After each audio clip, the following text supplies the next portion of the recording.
Yo, what's good? Yo. Man, this is a very, very, very, very special episode here. Super impromptu, not scheduled, no nothing. It's just me and my little brother, Chauncey Jenkins, aka Chance Fischer, at the crib. We out here. What's up, little bro? Shit, man, chilling. Wait, is this censored? We are live. Is You this can say be yourself, man. Don't. Shit, man, chilling. All right. So this is a Neptunes podcast, so I want to make sure that we keep there's some structure to it, even though this is completely random, and we are just happy to have you grace our presence. So let's start off like this. Okay, cool. Tell me a Neptunes song that you think is underrated or underappreciated. Go. Green Light by Beyonce. Woo! That is a special answer there. AK, yo, shout out to Beyonce. We are doing this episode literally a day after her 40th birthday. Claps up for Queen Bee on her birthday. That's a big deal. Green Light. Okay. I definitely support that. Another song from that album, Kitty Cat. Kitty Cat. There was a lot of hate on Twitter for that album, for that song, Kitty Cat.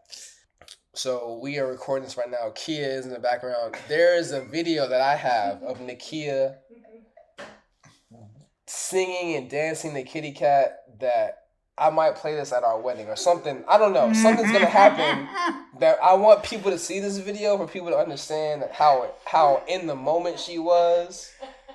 But yes, Beyonce and Neptunes, classic stuff. I don't understand how people hate on those, like hate on that collaboration. Like it's crazy. I think that and yo, I didn't realize this wasn't on the album. The joint from the Bad Boys 2 soundtrack. What is it? The La La La joint? No. What you talking about with P and Lenny Kravitz? No, not that joint. The Jay-Z and La La. Yeah, La La is on there. It's on but it's not. I thought that it was on like a legit like Rockefeller release. Nah, it's on Bad Boys 2. Yeah, it's only on that. And I'm just like, and it's crazy to me that like people like never. I don't even hear people play that record, and that and that's the thing. We talked about this on another episode. It's Excuse Me, Miss Part 2, and it was like it came out after Blueprint 2, and it came out with Stop.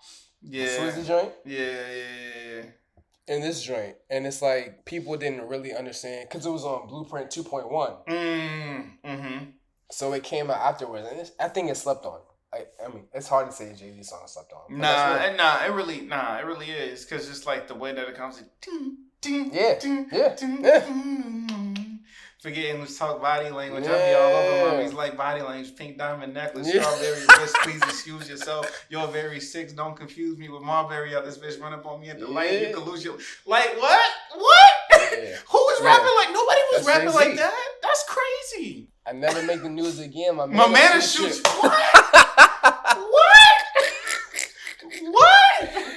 Oh man. Nah, like that shit is wild, and like people just like let that. I think that's the dopest thing that I see about the Neptunes is like they have so many moments, like true moments that like it's easy for like I'm having a moment like thinking about this record, and like that was a moment for a lot of people, but it's like they're only outdoing themselves, so they have like really big like monumental like landmark like things that are going on, right? It's easy for them to be like, I can't reach that. I'm just going to do something else dope, and for the rest of us to be like think about that's amazing. Like think about the crazy thing. Like La La La is like, if I had to categorize it, it's a B-side single. Like that's crazy. Like it's like other people is just making B-sides like, oh, this is gonna smooth into the album. It's like, nah, it's a single. This is a B-side. This is like everything that we do is so monumental that like even my B-sides like are singles. That's crazy. Right. So the big question that we ask everybody is, who do you think is the most or the best frequent collaborator from the Neptunes? Ooh. Frequent collaborator. I don't know. Like I immediately go to Jay because I think Jay's though, but I don't. It probably wouldn't be. It's Snoop. Mm-hmm. It's gotta be Snoop. Mm-hmm. It's like, not even. It's Snoop. It's Snoop. Like the more and more I think about it, it has to be Snoop. Cause so like when me and Vogue, like Church to the Palace, bruh. What? So when me and Vogue, my co-host, had this battle, she was Snoop and I was Jay-Z. Like I felt like my 7 songs against her 7 songs, Jay-Z won. But when we're talking about the whole like the extent, it's because they don't have any. They don't. The thing there is they don't have any misses. Right. And the other thing is that like when you hear Snoop and Neptune's production, particularly, it's not meeting in a place where, like, it's not Allure, right? Where it's like it has to be this big. Mm-hmm. It's like the thing about like Snoop Neptune's collaborations is like, I am the icon already. Right. I'm just here like, getting deeper into myself. Right. So then you can get a record like Beautiful where it's like, oh man, that's beautiful and Drop It Like It's Hot are such big records. It's like the Jay-Z records are good, but they don't hit you in the face like Beautiful does. And they won't try to even like, excuse me, Miss is great, but it don't hit you in the face like Beautiful. I think the thing here is that Snoop is so smooth that like the way Snoop sits into these records is like another instrument. Mm-hmm. Like on like already like a very grand scale, right? So like if the Neptunes are producing if they're producing rap symphonies, right?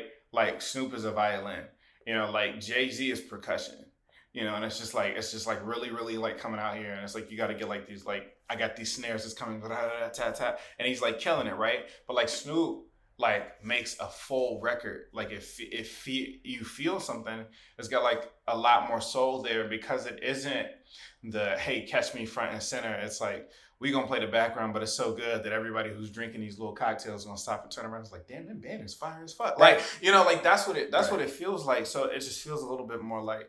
And this isn't like me shitting on Jay because I love these. Love Jay-Z. Come on, bro. Like, and we love all the records that they made. But it's not Snoop. Like, it's just not. It ain't. Right.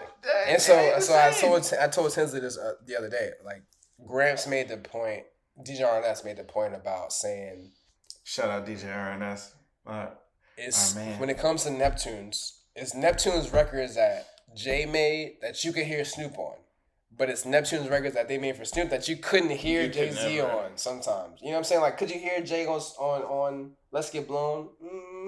And that, and I'm glad you said that because that's the song that's the argument for me. Right. Like, when I think about it, it's like, when that song came out, there was nothing else else that sounded like that. Nothing. There was nothing. Or I tell people all the time, Signs to me is Crip LA version of Rock Your Body by Justin Timberlake. I was literally just about to bring up Signs. I was literally about to just say that song. That's crazy. You know what I'm saying? Because it's like, I'm not sure. That's LA Crip. Like, throw Uncle Charlie on it? What? Come on, dog. That's a different animal, yo. Like, okay, so when we had the conversation as a group, the other names that were brought up in this specific question, mm-hmm. Jay and Snoop were the dynamic. Everyone was like, Was Mystical in this conversation? Gramps brought up Mystical. Okay. Steve brought up Beanie Man. Nah. And then Mark brought up Nori. Nah. Nori more than Beanie Man, definitely. Like the records that he got with Beanie Man is fine. Like Feel It Boy is very underrated. Like, Janet Jackson, dog. We talking about Janet Jackson, bro. Yeah, that's a crazy record. I don't think Nori and Pharrell, just in terms of like frequency with like I think that it was like law of diminishing marginal returns there, right? Like it didn't stay. They got some joints though. They do get some joints, but I don't think that it had to. I think the really crazy thing about Nori and Pharrell rapping together was that like it was taking Nori out of his comfort zone. Sometimes, right? And then like putting Nori in a place where it's just like, this is where you need to be. But I don't necessarily think that. I think the duo between him and Mystical makes more sense because it was just like, he's making these like super funky records. Funky. It kind of made sense for Mystical, but it didn't sound like a stretch. Like people weren't like in awe of like this collaboration because they're like, oh, this is Mystical like doing something.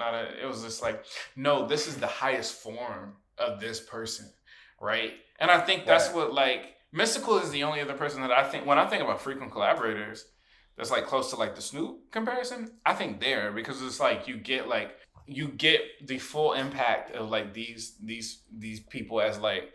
It's like, what did he say? Like, I'm trying to push you to supreme being. Like, like you get supreme being from them. And everybody else is just like, well, we got to have this collaboration because it's going to pop because the names are going to be on it. And the two aren't going to let you down because they're really good at what they do. Right. But when we talk about like gelling. Mystical deserves the credit.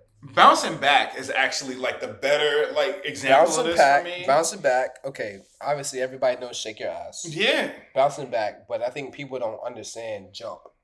Yes, people don't understand Jump, and I think that's why Mystical is one of the top answers. But the other one on there is we played this on the Friends episode. It's a joint called Go Ahead, where Chad hops on the saxophone on that joint, which is crazy. But Mystical is up. I think Mystical is up there. I do agree with Nori because Nori has a bunch of them that people don't understand. Like people don't remember I'm a G. Yeah, it's fine. People underestimate how big Nothing was. Nothing was a big record. I thought Nothing was the way people talk about Super Thug is Super Thug was special because it was the first. But Nothing was bigger because of when it was. And I'm gonna say a thing. I feel like Nothing made Timbaland want to change the sounds that he was using and stuff. Like I think that like pushed him to like more like very like exotic like things that were like looking at like. But he was already dabbling into the Indian flutes and shit. Though. I mean, he was kind of, but I think Nothing because. Nothing is a big record. Nothing is a big record. Like I mean, like a lot of people was dabbling in stuff that won't hit. Like Nothing is a big record, bro. Nothing is a big record, dog. And it's crazy how minimal. I think that's the other cool thing about like production during that time is that like the things that hit the most were like they were minimal in their usage of like different sounds. But like it sounded so layered because it was just mixed very well. I don't think they get enough credit for like. I honestly think they might have the best drums. Like I think they have the best mixed drums. Yeah. I really do like in the game. Like it's like really hard. Like I don't think it's close. Yeah, man. I mean, appreciating the work that they've done is just the point of this whole podcast. What's your feel on like the years that we just got Pharrell by himself?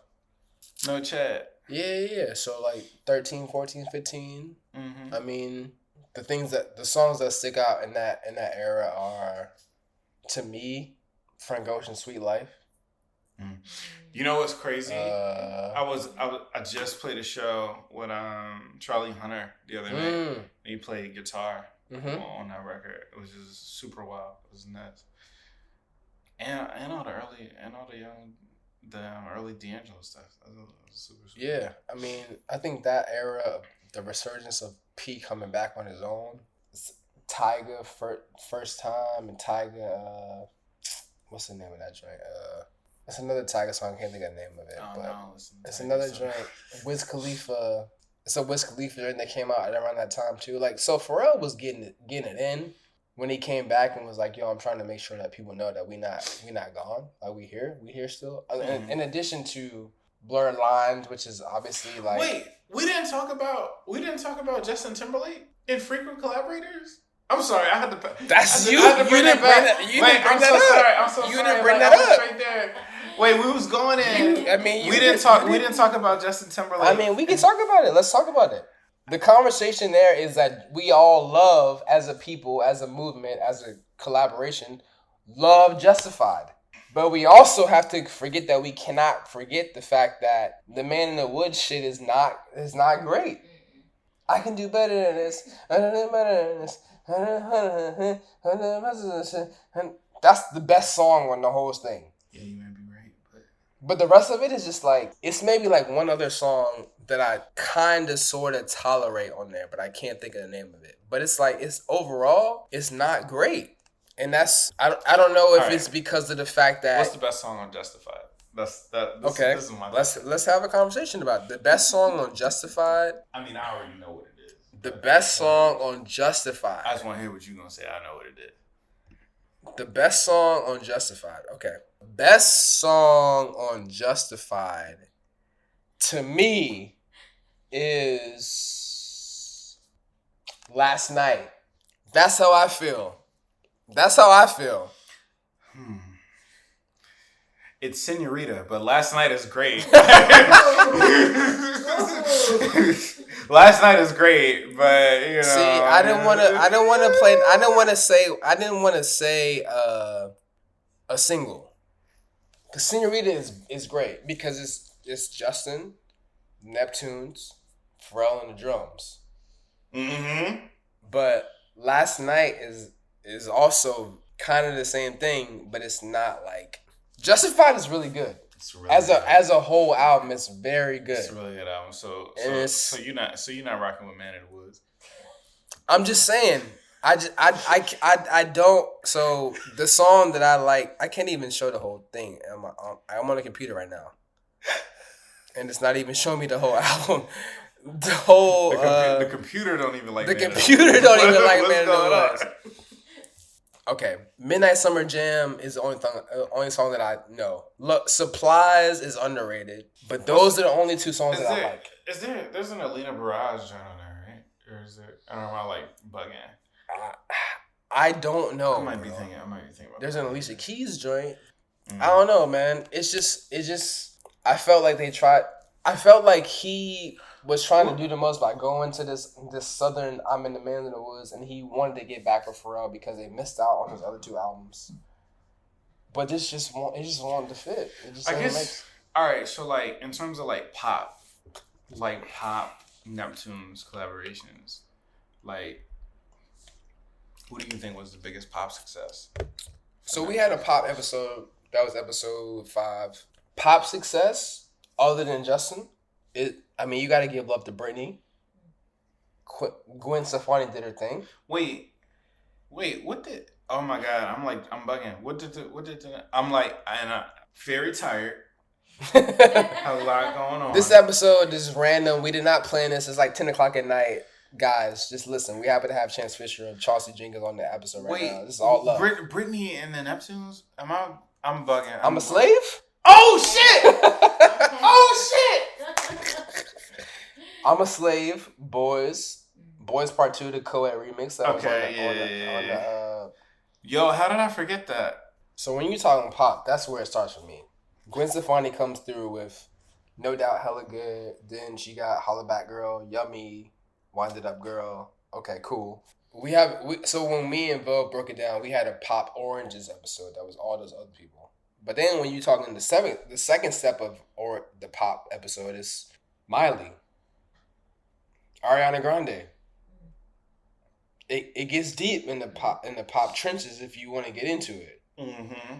So you can, and I think it depends on who you talking to if you want to decide whether or not Robin Thicke is pop or R&B. So I was about to say Robin Thicke. I think because Robin Thicke to me is because of those records he made with the Neptunes. Those are more R&B records. Like when we talk about I Want to Love You Girl and then Blurred Lines. Yo, I Want to Love You Girl. Wait, first and foremost, Want to Love You Girl is a big record. That's another like underrated song. That's a big record, dog. It's a big record, dog. It's a big record. Yo, the drums was doing the Lord's work. A big record, dog. That's crazy. I think when I think about like the one that had the impact on me, I think it is Gwen Stefani. Like, Holla Back Girls is a big record. That's the reason why we all know how to spell bananas. And it wasn't like Busta Rhymes like on a remix or something like crazy shit like that. No, Busta Rhymes was on a remix to I Want to Love You Girl.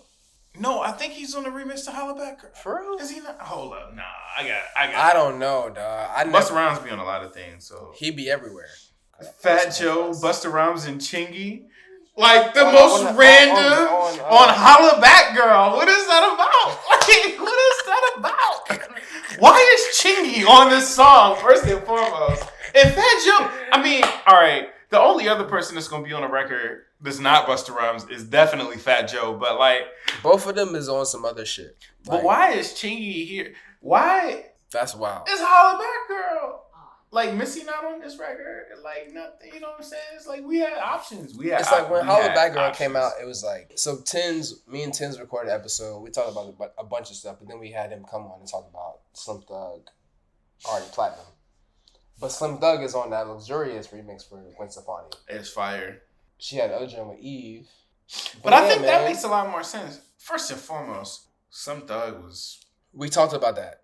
Him connecting with the Neptunes was special because the way that it was set up, he was going to blow no matter what. Mm-hmm. Because Houston was on a wave at that point in 2005 that he couldn't lose. But whoever decided that it was a good idea for him to connect with Neptunes and them, put it in a different level. To be able to get, I'm a boss. What? Like, the heavy bass line on that? Come on, dog. That's so dirty. All right, what was the most unexpected collaboration for you? Like Neptune's collaboration. Unexpected to this point? Yeah. Dog, how you asking me questions? This is my podcast. How you asking, like, what? Because I'm like an unexpected guest. So. That's what I do. So a collaboration unexpected collaboration, I'd say, I mean, I really, really, really, really, really like this joint with the Neptunes and Daily called "Look Up."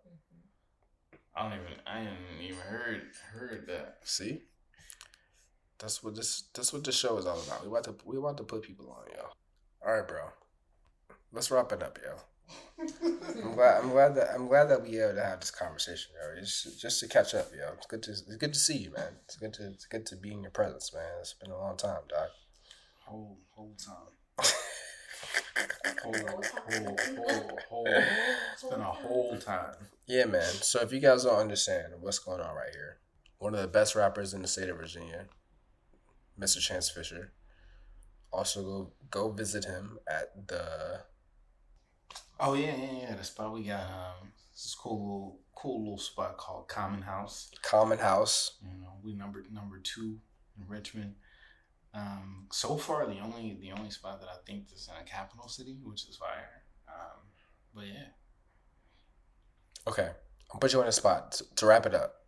If you were in a function and really wanted to turn shit out, and you had to play a song produced by the Neptunes, what song would it be? When the Last Time by Clips.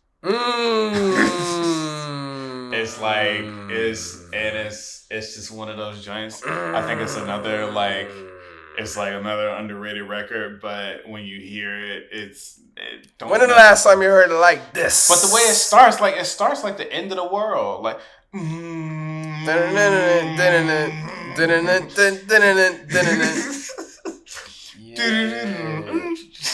like I honestly think, might be top 5. The 8th planet for man. me, like that. The 8th planet, man. Those guys got hits, man. They got hits. Is that like a sax at the beginning of that too? It's just like a weird tenor sax or something. It could be Chad on the sax. It could be easily. Yeah, whatever is going on in that record, I don't know what they was on when they made that, but they was really just like, yeah, all right. Yeah, it's crazy. It made me want to smack people. That's a good answer, man. That's a good answer. Hey, everybody. Appreciate y'all listening to Neptunes Sunday. Appreciate y'all keeping it locked on SoundCloud, supporting all the episodes. This is a very random but very important episode with my little brother, Chauncey Jenkins, a.k.a. Mr. Chance Fischer, a.k.a. GM of Common House. Come to Richmond, Virginia. Show them love. Check out the Common House. It's great, man. Glad to have you on here, dog. This is big. This is big. I'm glad to be. This is very important. Glad to be here. Yeah, man. Peace and love. Follow us. Follow me. VMoss08. Catch us on the next episode of Neptunes Sunday. And shout out to Vogue. Can't wait to have you back on the show. Peace and love, everybody. Talk to you soon. Peace.